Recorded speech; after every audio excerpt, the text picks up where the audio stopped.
Welcome to the Therapist Connect podcast. Dr. Peter Blundell interviews therapists about their work and experiences within the therapist community. Hello and welcome to the Therapist Connect podcast. My name is Dr. Peter Blundell and today I'm interviewing Elizabeth Turp, who is a therapist and counsellor who lives and works in Liverpool. She's also written a book which supports family and friends of individuals who have chronic fatigue syndrome, and it's lovely to have her here on the podcast today. Oh, it's lovely to see you face to face. Yeah, thank you so much for doing this. I really appreciate it. Very well, good, yeah. Brilliant. Okay, well, we'll crack on then. Yeah. I've read a little bit about you on your website and everything, but I suppose could you tell the people who'll be listening how you came to be a therapist, really, and what kind of drew you to the profession? Okay. Yeah, well, it was one of those where I always sort of felt like I knew what area I wanted to go into, but I didn't know what the job that fitted that was, if that makes sense. Yeah. So I, like lots of people in my family, are things like teachers and nurses and all of that. So I knew it was something in that area, but it wasn't till I went to university. I did a combined degree, English and psychology. And then in my final year, you have to pick the options, and I picked counselling psychology, and I was like, that's it. That's what I want to do. And it was just absolutely brilliant. But obviously I was quite young at that point because I went straight from school to university. So it was a little bit too soon to kind of train and go forward. So after that, I did a bit of voluntary work. I thought I knew I needed to test myself. So I went and worked for victim support. So I volunteered with them because I wasn't sure at that point whether I had some of the toughness required to do the work that we do. And I know you'll understand what I mean by that. So just, could I cope with it basically? Could I take some of the distressing stuff? So I did that, and I found out that I had more skills in that area than I thought. And I did work my way up through that, and then did other bits of voluntary work. And then I was quite young when I started training to be a counsellor. So basically as soon as they let me do it, I did it. So, so it was only 24 when I started. I know there's a lot more younger people coming through now, but this was 22 years ago. So it was less usual for there to be younger people when I started. And I think at one point, some of the courses, didn't they restrict as well? I think, the age limit really. So that's not really the case now. But yeah, you had to work quite hard to get on it if you were my age, certainly. Yeah. But they let me on, and it was great. Fantastic. Yeah. So you've been doing it for 22 years. I know, I can't even believe it. I just can't believe that. It's one of those, just weird, but yes, I have. It's true. Which is fantastic. So can you tell me a little bit, obviously that's when you qualified, can you tell me a little bit about your career then over that time? Yeah. So when I was training, I was still working for victim support because I was managing one of the schemes. So I got a bit of funding in, and we did like a side project with a bit of counselling there. And then my next job was supposed to be a counselling job. So I was working in a drop-in centre with homeless people, but it didn't quite work out like that because anyone who knows Maslow's hierarchy of needs knows that there's a lot more needs that people need when they're in that situation before therapy. So it was a really great job, but there wasn't a huge amount of therapy going on in the role, which just wasn't right.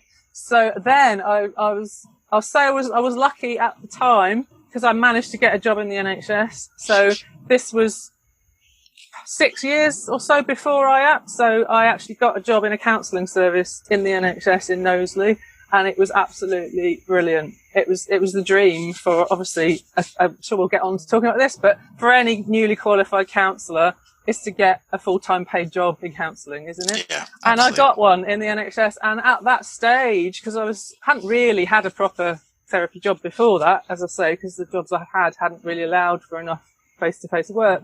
And so to be in a team of experienced counsellors who were nurturing and brilliant and, let you work autonomously, but then there's always someone there to sort of support you and guide you. It's like absolutely perfect.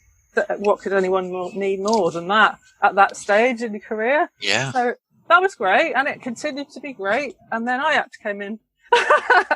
And so it did change after that, and I'm not going to go off on one too much about that, but just say, so I worked in the NHS for another 6 years after IAPT, and I ended up leaving for various reasons, not just because of the way that went, but a large part of it was I didn't feel like I could work there anymore, which I was very sad about, actually, because I really do believe in the NHS, and my aim would have been to stay in the NHS for my whole career, but it just wasn't viable for me to do that.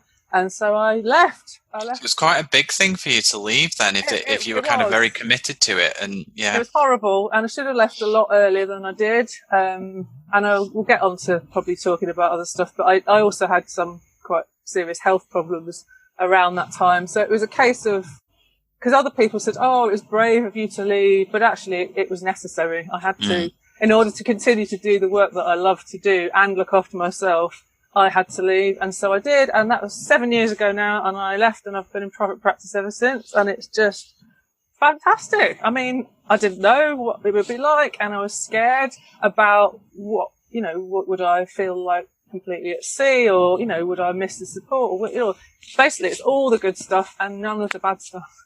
It's brilliant. Quite liberating, isn't it? It's wonderful. I'm so grateful for it. It's just really great. So I've been doing that ever since. Fantastic. And I'm quite proud of the fact that because I believe in people being able to access help and not pay for it, a third of my work is working with people who aren't actually paying for their own therapy. So I've got various different routes that I've managed to establish, either with companies or EAPs or private medical schools, whatever. So at least a third of my clients don't pay for their therapy, which I'm pleased about, because, as I said, I believe in the NHS, and I didn't want to completely leave that model behind. Yeah. So it's okay.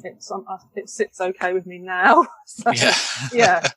And so, how long have you been in private practice for then? 7 years. 7 years. 7 years. Yeah. Fantastic. Yeah. It's quite a while, isn't it? It is, isn't it? It's gone really quick, actually. Yeah. But I think what I didn't know was all the things that you need to kind of get that off the ground quite quick. I'd already done. Because in the NHS, they make you do all manner of additional training, obviously. I'd done my accreditation. I'd done a master's in counselling before I was in the NHS even. So I kind of had a lot of things which I didn't need to do as much as I thought I would need to do to set myself up, put it that way. So some of the work just came to me, and then, I built on the other stuff, and it's been a lot fantastic. And it sounds like to do that transition, you had, like you say, you had quite a lot of things in place that you weren't even aware of that actually came to be useful moving into private practice. That was really satisfying, because obviously a lot of those things I'd put a lot of hard work and effort into, and in the NHS they weren't appreciated really at all.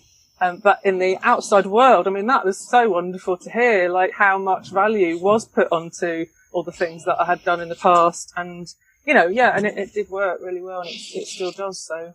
I find it quite fascinating as therapists, or just in general, really, sometimes how when we're in organisations, how we can be restricted or blinkered because we're just in that system, aren't we? And we don't really necessarily know what's going on out there. We kind of have an idea, but we don't fully know or realise that it exists until we take that step. And then all of a sudden, there's a story, isn't there, that you're told about the culture that you're in, that's the be all and end all. And that, whereas actually, I mean, there's so much different. I mean, it's even still evolving now, the sort of work I'm getting now, which things I didn't even know were possible. So I'm actually still developing my practice now, which is also important, isn't it? Because you don't want to stagnate at any point doing this work. It's really important to keep learning and challenging and all that.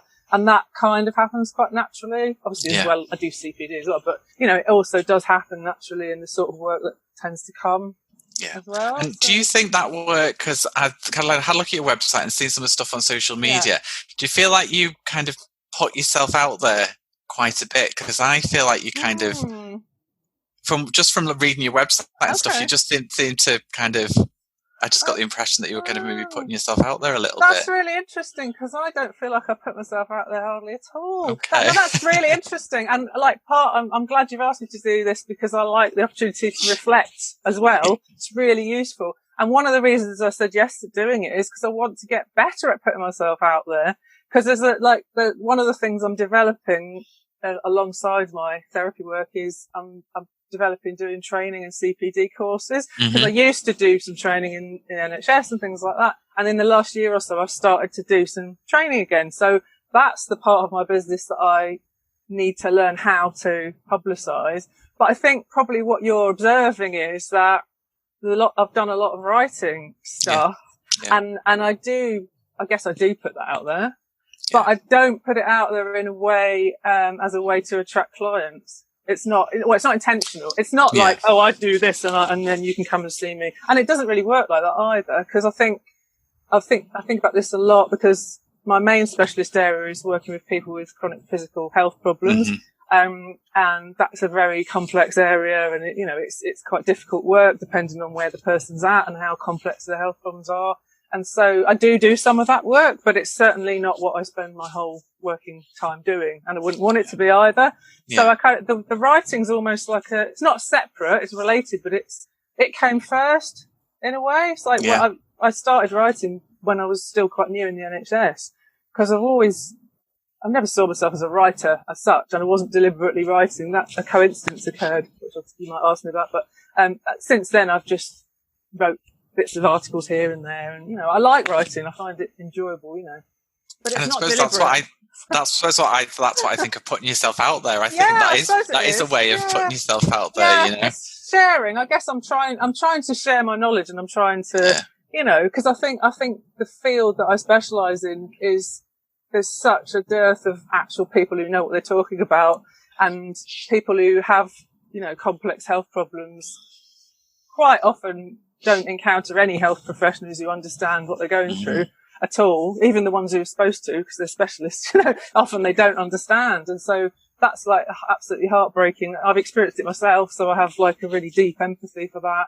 And I think it's so important for somebody like me who has kind of a personal knowledge, but also professional knowledge, that I do something with that information, because it's almost like I feel like I have to do it. I'd be wrong not to, because I don't want to sound like really self-righteous or something, but somebody's got to do something about it. You know absolutely. What I mean? But I thought that was one of the things that was interesting about Therapists Connect, was actually kind of lots of people doing this fantastic work that no one was actually here, or people were hearing out, but there was groups of people hearing about different things.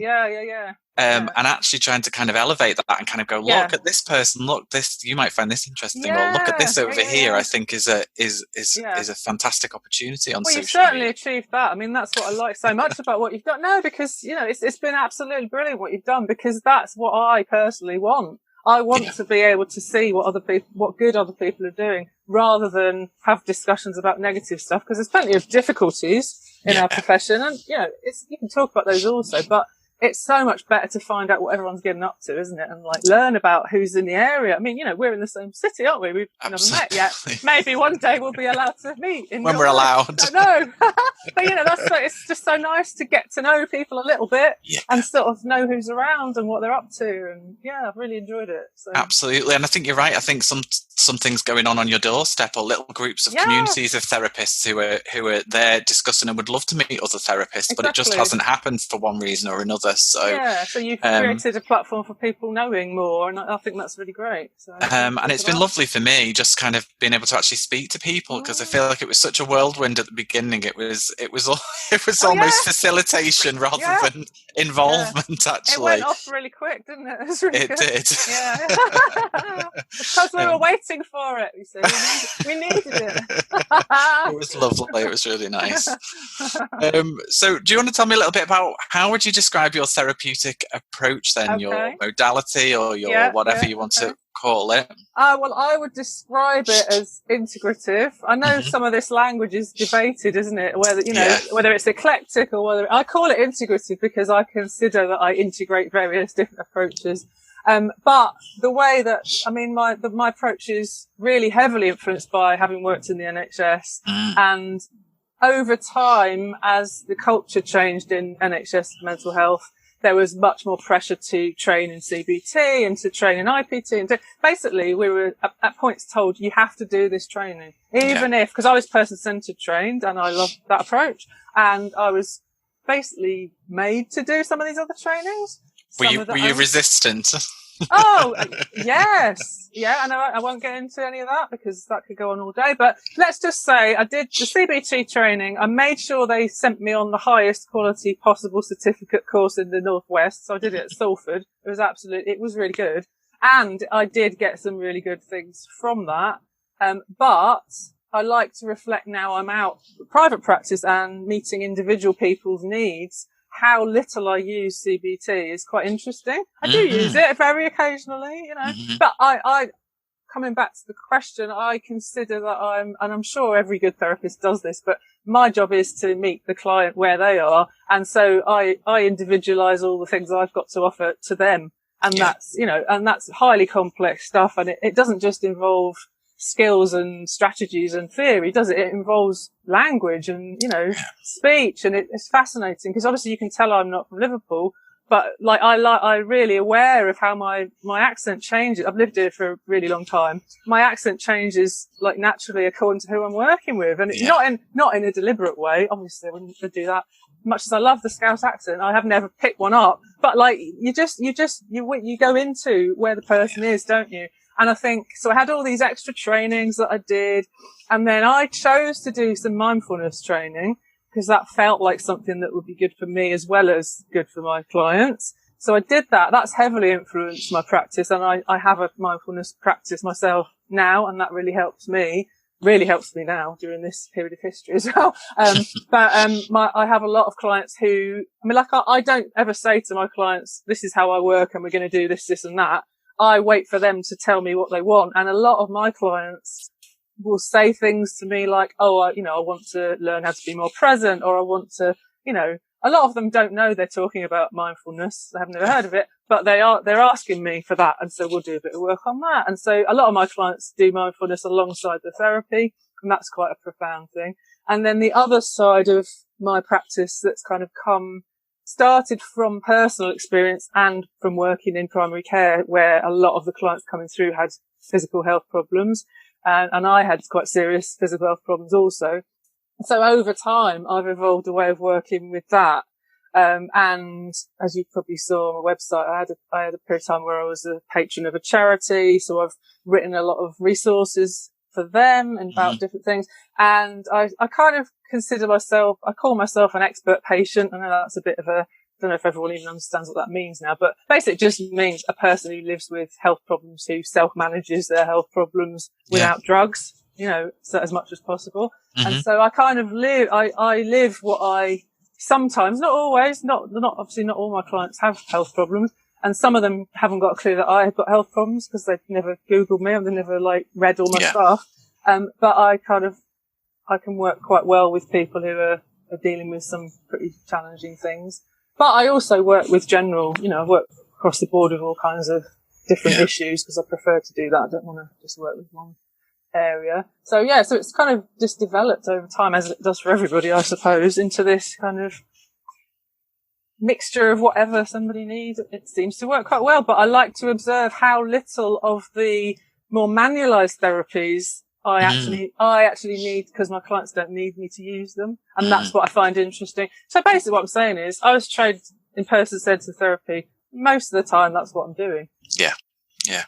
And I know you're not surprised by that, are you? At all, of course.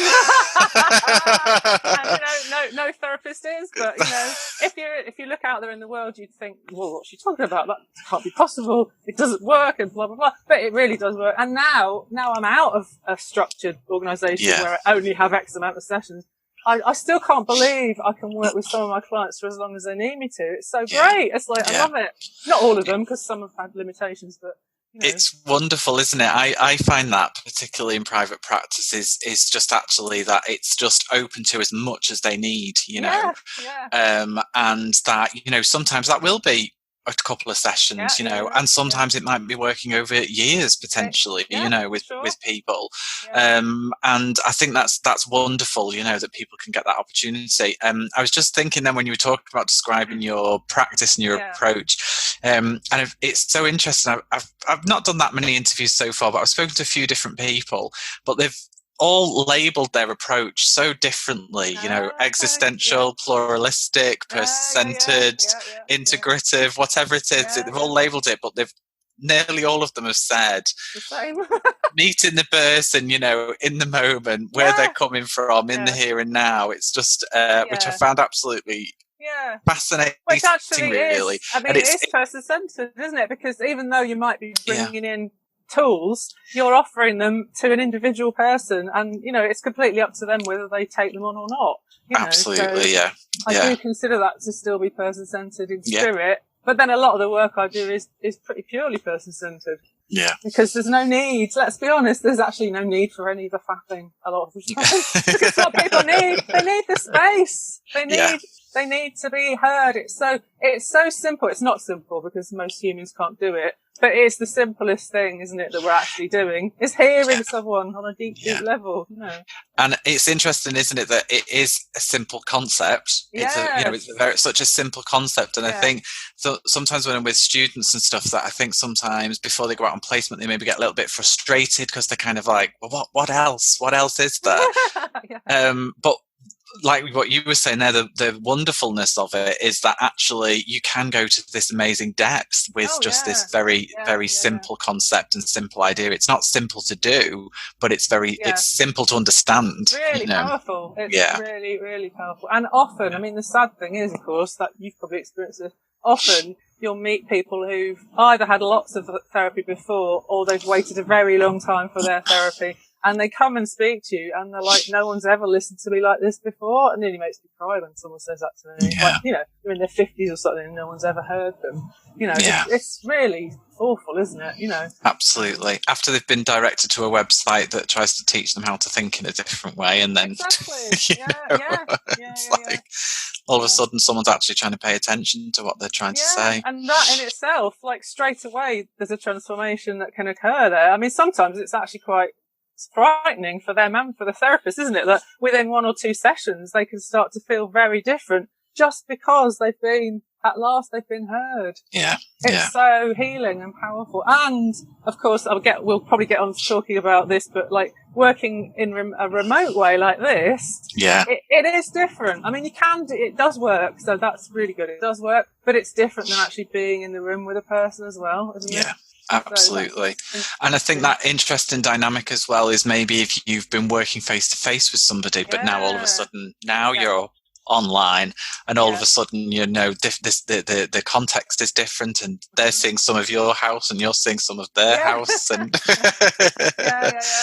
it changes the dynamics a little bit, doesn't it? Yeah, but I think some of my clients have commented on that, because obviously I'm making sure they're okay and asking them how's it going, and I think because if you have already worked with them, they know your voice, and like I'm doing a lot of my work on the phone actually, because I gave my clients the option of either or, because I've done both before, so I was quite lucky. I'd already had a bit of practice, so most of mine are working on the phone, which is different again, but you just fall into the rhythm because you know how each other talks, you know how much. I know I'm talking a lot now, but when I'm working with a client, obviously I'm not talking at this level. So they're used to that. They're used to, how much space is normally in our interactions and stuff like that. So it does work, but it is different. So fantastic. Changing the conversation slightly, because it's nice to see actually that you've been in practice for so long, but you're still so passionate about therapy, and which is I think is fantastic. What advice would you give to somebody if they were coming into the profession now or thinking about training? This is one of the hard questions that you let me know about before. I do have an answer for this, because sometimes people do ask me, like I've had clients who've said to me, I'm going to train as a counsellor now, and then I'm like, oh no. So my answer, I'll just tell you what I say to them, because it's a contradictory answer. It's like, A, it's the best job in the world, and if you really truly love it, it's amazing. It's like the best, most satisfying job. And B, you must know there's no work. You must realise there's no paid jobs, and if in order to build a private practice, it can take a very long time. And so I do, I hate it when someone asks me this question, because it makes me squirm. But I feel like you have to be honest with people. The amount of people I've met who or seen on forums and things who are doing their training, and no one's ever told them that there's no magic jobs out there. Yeah. It's just terrible. And, and then the heartbreak for people when they finish their training, they're being forced into private practice. Probably should really do that straight from training. I think a lot of people feel like they have to do that. And it's just really hard. It takes a very long time. I think, like I said at the beginning, the reason I kind of fell on my feet with it was because I'd already done all the things that a person needs to do do that. Whereas if you've just come out of your training, you might be very good at your job, but you don't necessarily have all the support and the backup and the knowledge and the, you know, all the risk management skills, all the things that you need to work on your own in isolation. Because it's pretty tricky, isn't it? I mean, it can be. You know. Yeah. And I think that's what I say to people. So, you know, it's horrible, but it's true, isn't it? Yeah. And I think you're right. I think it's important to be honest about that, really. And I know there's a lot of campaigning going on at the moment around employment opportunities for therapists. But, you know, it's not at a stage yet where, you know, unlike other professions say that, you know, not that you're guaranteed a job, but there is a lot of jobs out there waiting for you. Yeah, it's not like that. It's actually got worse because when I was in the NHS, the way that things went, the original team was just counsellors. And then by the time I left, without getting into any of the reasons, because we're not here for that, but by the time I left, there was hardly any of us left. We basically pushed out. And so there is some counsellors in the NHS now, but they're very few and far between. And you have to have, that's another myth, isn't it? People think, oh, I can go in as a PWP and then train and get through. It doesn't work like that, because in the NHS you have to have the IAP recognised qualifications, which are extra qualifications, and they're not necessarily what you've just been training to do, especially if you're person-centred. And so, in a way, I've seen a lot of debate around that as well, because I think newly qualified people, obviously they need to make a living, especially if they're, you know, starting out in their career. Sometimes they'll do like almost a deal with the devil. They're like, oh, well, I'll do this training because it's the only way I can get a job. But this work is not like that. You do what feels right to you, I think, don't you? Most of us do anyway. So. Well, it's challenging, I think, to be forced into an approach that you don't believe in, you know, for employment, you know, and I think that is difficult. And I think particularly if you are being trained initially in person-centred and then you are, you know, pushed into doing a different approach, which you don't want to do in an organisation, I think it's challenging for people, because the way you approach person-centred training and the way you live it, don't you? You don't you don't just do it, you live it. You are it. Yeah. So it's a bit of a mismatch then to then try and say, actually, forget that and throw all that self-awareness out the window. It's really tricky. It's really tricky, but it is the best job in the world, and I absolutely love it. And I'm so grateful for so many things I won't bore you with, that I am still managing to do it. You know, it's just wonderful. So. Be passionate about it as well, which is great. Yeah, definitely. Fantastic. So is there any other rewards or challenges you think that you've maybe had, or you think that there is in therapy? Well, I think the main reward is what I kind of alluded to before, which is that it's one of the only jobs in the world where every single encounter you have, you get something out of it. And, you know, like a lot of jobs, there's very little, you can see very little outcome from a lot of jobs, can't you? You get very little feedback. But in the work that we do, there's like micro moments of that every single session with a person. And it's just so uplifting. It's like, you know, like if you're having a bit of a bad day and then you go into work and see your clients, I mean, it's just amazing. It's like so completely affirming all the time. And I'm not, you know, that might sound really silly and flippant, but I know you know what I mean as a therapist, that you could be working with someone who's quite severely depressed, but within that session, there'll be something that they have got from that. There'll be some humour, there'll be something that makes all of that worthwhile. And, you know, and that's just great. I mean, it's so rare, isn't it? So that's the main reward, I think. And obviously the greater thing is just seeing people go from where they started to where they are, and then going back out into the world and like having got to where they want to get to, wherever that is, you know. It's different. The privilege to be part of that, isn't it? Totally. And the secrecy of it all as well. That's related, because that's what I also struggle with, that sometimes you're working with like these, everyone is amazing, every human is amazing, and everybody's working on some amazing stuff. Sometimes there'll be things that I want so badly to tell someone else about, You know, whether it's a small scale thing that's an individual achievement, or whether I'm actually working with someone really impressive and, you know, even slightly famous, you know, can't tell anyone. I find that really challenging. And, you know, I am one of these therapists who takes confidentiality completely seriously. Yeah, so me I know, too. you know, I know some people have more fluid bands, but I don't discuss my clients with anybody. You know, and my supervisor maybe, but you know, even don't tell my supervisor the names of my clients. So but you know, sometimes you go and you go, oh my God, I've got to tell you what this person's doing. You just can't, you just don't. Yeah. So you've got to keep it all in. So that's quite challenging. I mean, I can do it. Don't get me wrong, I do it, but I sometimes find it hard. And the other thing I find the most challenging about the work is it's not just because I'm outside the NHS, because it also exists if you're in the NHS, but what I find really difficult is when I'm working with people who can't access the other services that they need. So whether they've got like quite a severe and enduring mental health problem and they're trying to get into a specialist service, or whether I'm working with someone with an undiagnosed physical health problem. I mean, so part of my job, again, it's evolved because I was in the NHS, and actually my first job in the NHS, I forgot to mention, was getting people off tranquilizers and sleeping tablets. That was actually a specific role that I was employed with someone else to do, because that was the target at the time. They're not really interested in that anymore. So, but from that, I did a lot of GP liaison work, and so now I do referral letters and things for people, because that's what I used to do a lot of in the NHS. So if somebody's trying to get a service and they're having terrible trouble doing it, then not all therapists do this, but I would maybe write them a letter of referral, or, you know, I have some ability to do that. So sometimes I can help with that. Sometimes I can help them get past the obstacle that they might have. But other times, all I can do is support them and try and like help them to help themselves whilst they're waiting for some quite important treatment, you know. And I find that really difficult, because obviously the NHS is massively under-resourced. Maybe everybody knows that now, but a few weeks ago, people didn't know that. You know, it's been upsetting me for decades, but the average person in the public did not know how under-resourced the NHS is. And, you know, it is, and it has been for a very long time. And so that happens a lot. You know, it's not because the people in the services don't want to help, it's because they haven't got the resources to help people often. So I find that really horrible. It's very upsetting.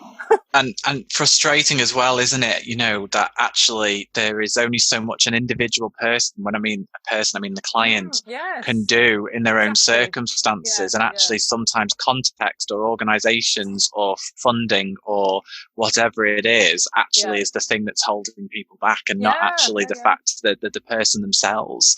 And I think that's sometimes why it is appropriate, with the experience I have, for me to support that occasionally, because especially if the person's also depressed because of their circumstances, it's, as you say, really hard for them to fight that system, you know.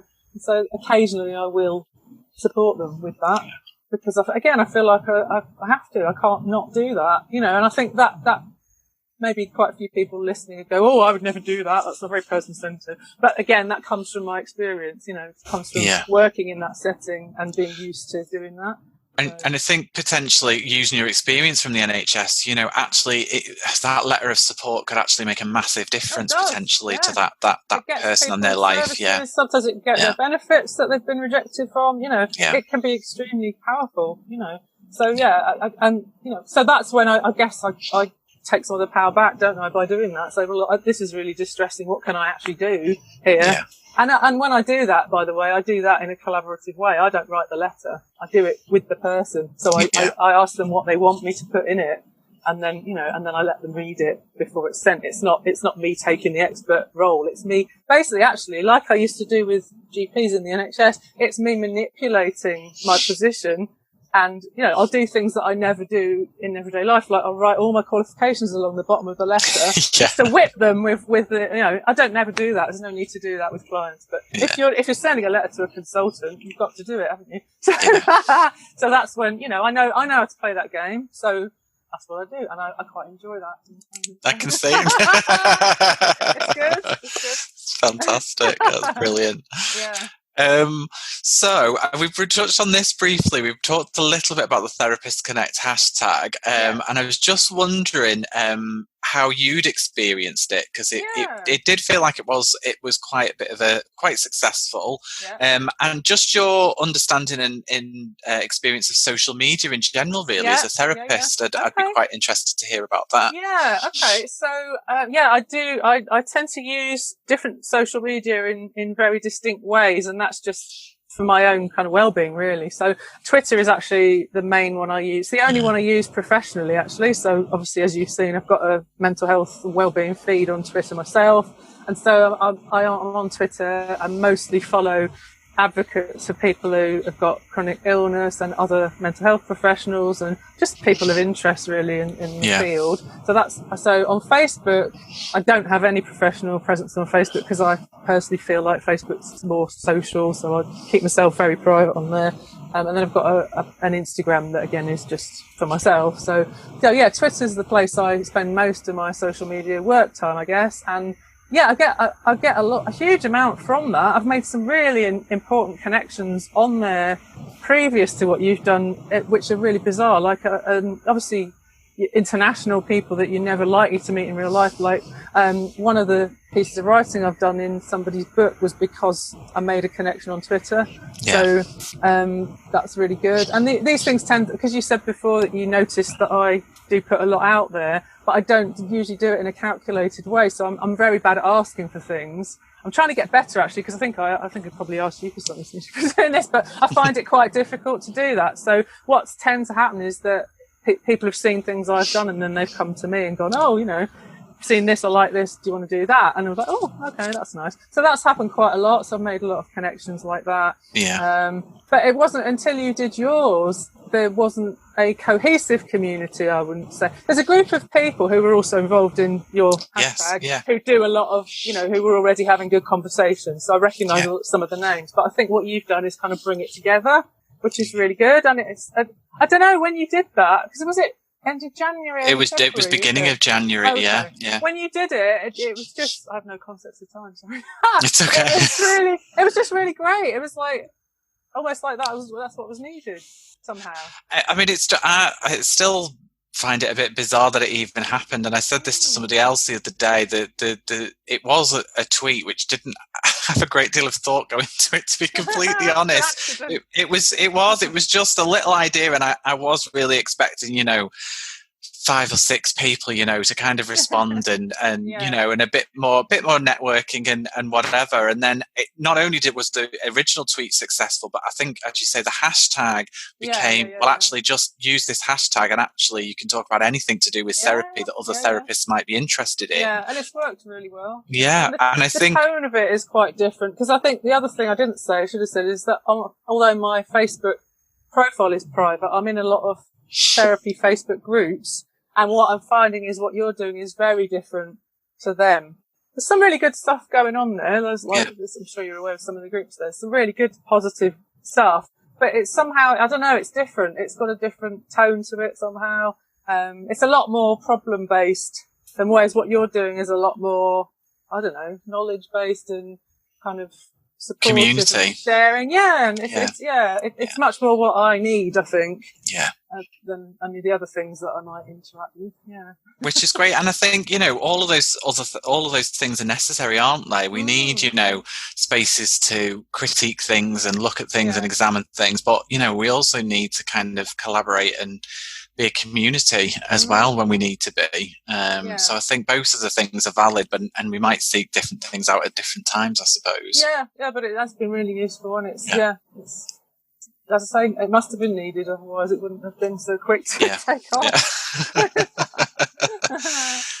Well, just kind of following on from that point then, one of the things that came out of it, and a lot of therapists have messaged me about this, is that idea of being connected to each other, really, and that sense of community. And I just wondered, what were your kind of thoughts or experience around feeling connected to the wider therapist community, working in private practice now compared to, say, when you were in the NHS? Yeah, well, it's been quite interesting to observe how little I missed the team that I was in, but I realised that's because the team didn't exist anymore. I mean, it did literally exist, but the way that it had been managed, there was no team and we couldn't access each other's support anymore. So I didn't miss that at all, which was really shocking to me. It's like, oh my God, but you used to be a team of 40 people. And now don't even, never look back. I'm still friends with some of those people, by the way, obviously. And but especially the ones who've also escaped from there. So, so I do have, I thought a lot about this because that was a really important question that you asked me. So I thought about all the different places that I have,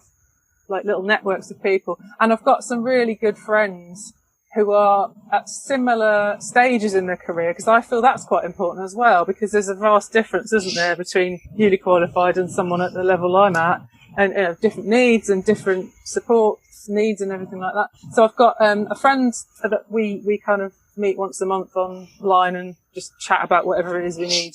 And then I've got a couple of friends who we like meet. They live in different parts of the country, but we meet up and go out socially. And our practices and our work-life balance are so similar. It's really amazing. Like we're all quite successful in terms of our work, but we all work 3 days a week. None of us work on Fridays. We've all got a really great work-life balance. And it was so nice to find them. I found them on Twitter and LinkedIn. One of them is both, but that's how I met them, you know. And now we're really good friends and we support each other. And, you know, often it's got nothing to do with therapy. We're just in a very similar mindset. Yeah. And yeah, there's some local therapists that I know and meet up with. I've got some friends in some of the buildings. I work in the eco offices. And so there's lots of counsellors in there, so made friends with some of them, so some socialise with some of them. And another thing that I am involved in, which I get a lot out of, which again is international, but there's a couple of really great podcasts that I listen to really regularly. I don't know if you've come across my favourite therapy podcast. Have you heard of it? It's Tell Me More About That. I haven't. It's called Say More About That. Sorry, my mistake. By a man in Portland, Oregon. He's called Jeff Gunther, and he is hilarious. He's so good because he's actually risking his license, because, you know, in the States it's very, it's different, isn't it? He's so honest, and he does a lot of really great open talks about what it's like to be a therapist. You know, and he's absolutely brilliant. So I listen to his podcast every week. I'm gonna have to listen to that now. It's really good. It's really good, especially at the moment, because he's doing some about what's it like in this pandemic. You know, But he has like guests on who are other therapists and different things. So I get a lot from that. So that's like a bit of an international kind of community. And then this I don't feel as isolated as I thought I would. But I think sometimes, you know, I have to work quite hard at that to make sure I've got enough, you know, contacts. And I'm just about to start peer supervision with an ex-colleague, stroke friend of mine, partly to get, you know, support through this different time as well. So I've got quite a lot of good.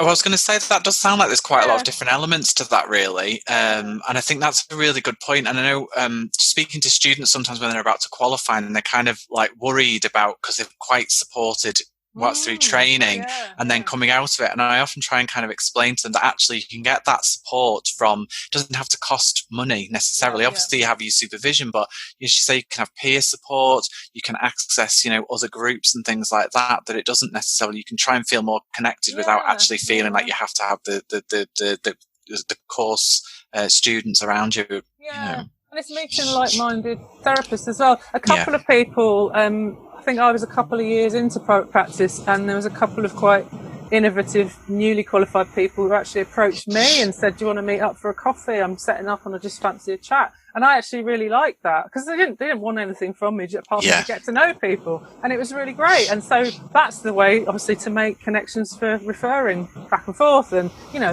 and if you take opportunities like that on and make them happen, then you quite quickly end up with a bit of a network of people. But, I mean, saying that, I mean, I don't have a huge network of people I refer to. I could do with, like, getting to know more people locally, for sure, you know.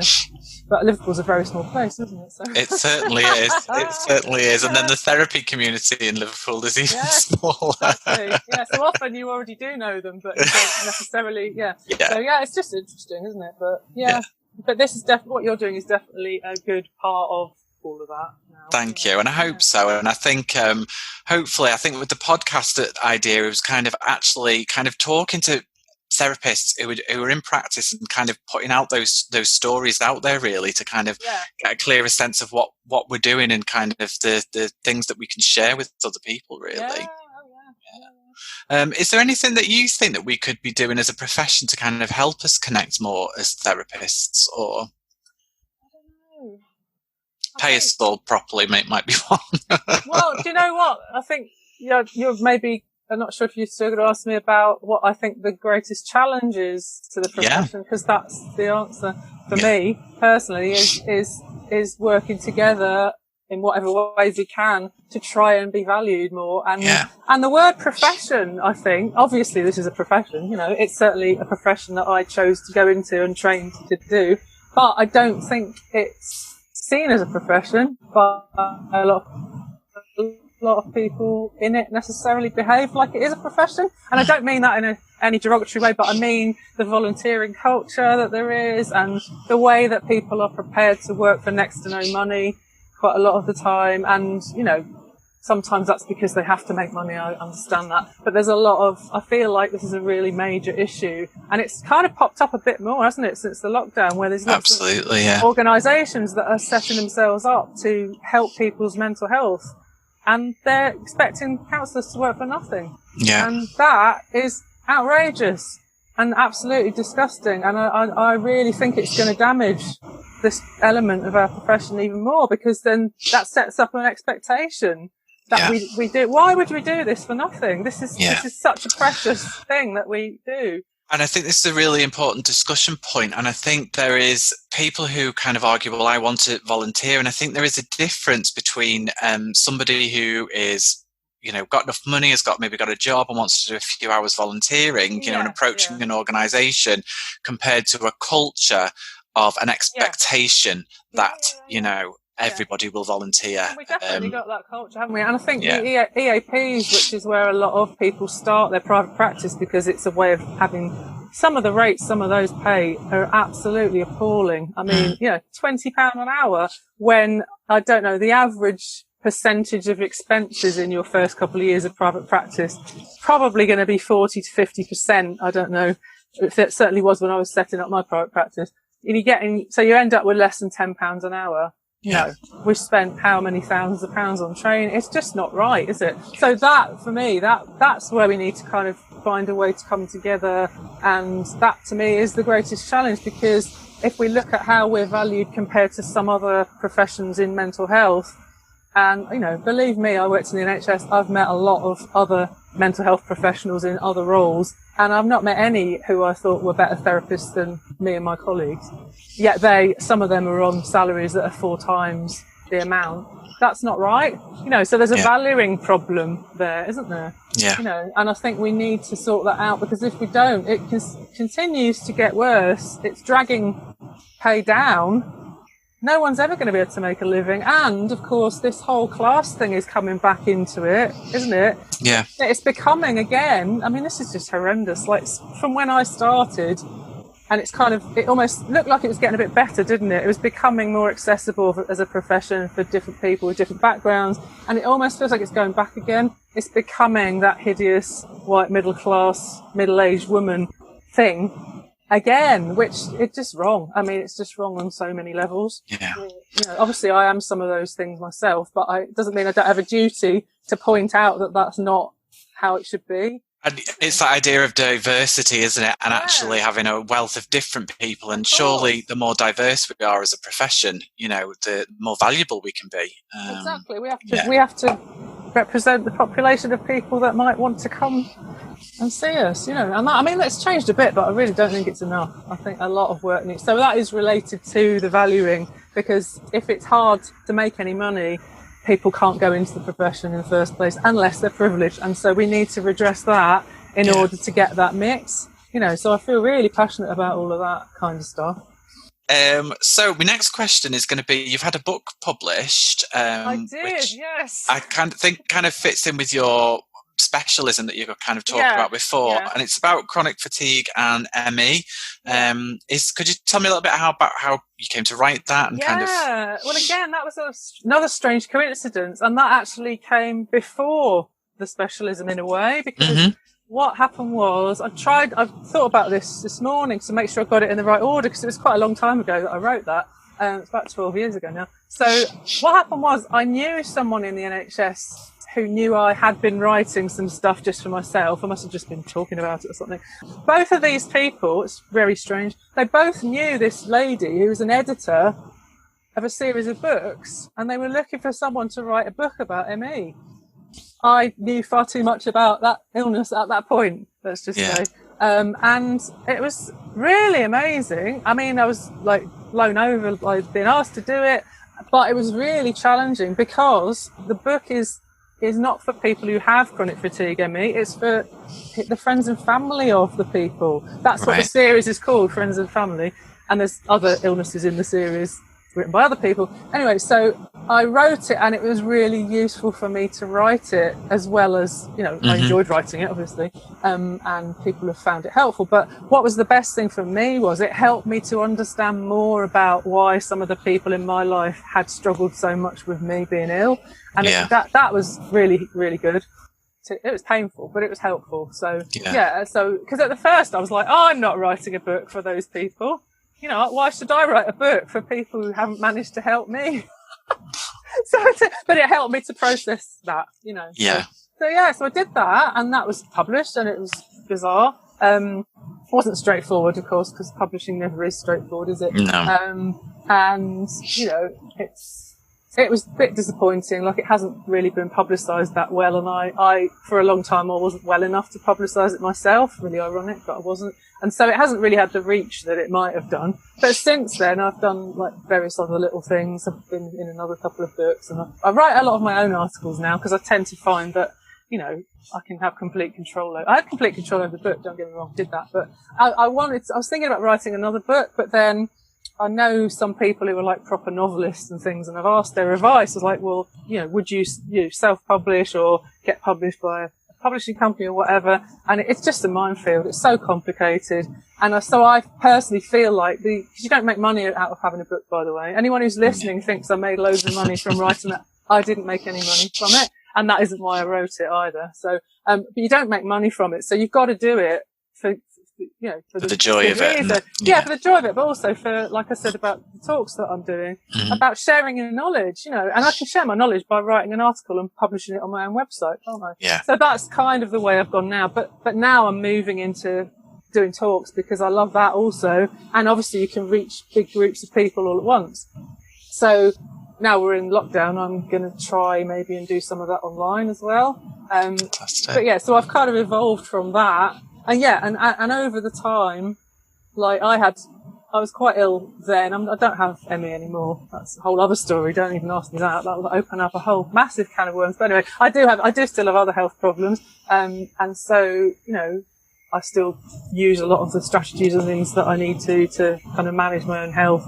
But a lot of the tools that I have to use, self-care stuff, pacing, all kinds of things. Not only are they perfect for surviving a lockdown, like mentally and physically, but also they're great for working in private practice, because I have to have really good boundaries and limits and, really good support systems and all kinds of things to manage, So it turns out that going through a lot of very difficult health stuff, you can come out the other end with some really good skills. So that's good. That's really There's learning from it as despite the challenges. Yeah. So I'm just continuing to write, and I've had an idea, actually. I've been speaking to my supervisor just yesterday about the fact that we're in a global pandemic, and one of the big triggers for fatigue-related illness is viruses.